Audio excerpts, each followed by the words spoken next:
Фермер Илья Марков жил на краю небольшого поселка, где лес вплотную подходил к огородам. Хозяйство у него было добротное, но особой гордостью считалась свиноматка Роузи, огромная, почти 200-килограммовая, с тяжелым нравом. К сараю она не подпускала никого чужого, а ее визг был слышен на другом конце улицы. В одну жаркую летнюю ночь Илья проснулся от необъяснимой тревоги. Дворовые псы молчали, но со стороны свинарника доносились странные звуки, не хрюканье, а глухие удары, будто кто-то бился о доски. Он накинул куртку, взял мощный фонарь и по старой привычке прихватил вилы.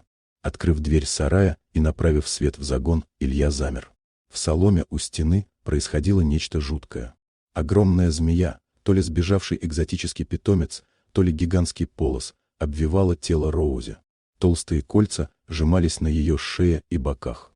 Но самое страшное было другое. Свинья молчала. Она не визжала, не сопротивлялась, лишь тяжело и хрипло втягивала воздух, когда хватка ненадолго ослабевала. Она не пыталась укусить змею и не дергалась, хотя пасть хищника была совсем рядом. Илья закричал и бросился в загон. Одним резким ударом он пригвоздил голову змеи вилами к земле, затем схватил топор со стены и перерубил тело. Кольца ослабли и сползли с бока свиньи.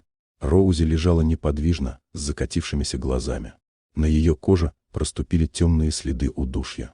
«Живая?» – прошептал Илья, опускаясь рядом. «Почему ты не билась?» Через минуту свинья начала осторожно подниматься, бережно щадя живот. Илья посветил фонарем под ее брюхо и похолодел. В углублении соломы, прикрытой телом свиньи, дрожал крошечный рыжий котенок. Приблудный, он часто грелся в сарае. Змея пришла за ним. Роузи поняла это сразу. У нее не было времени драться. Она сделала единственное возможное, легла на котенка, закрыв его собой. Она терпела удушье и боль, зная, ее змея будет сжимать долго, а малыша сломает за секунду. Илья осторожно взял котенка. Тот зашипел, но был цел. Он посмотрел на свинью, в ее глазах не было страха, только усталость.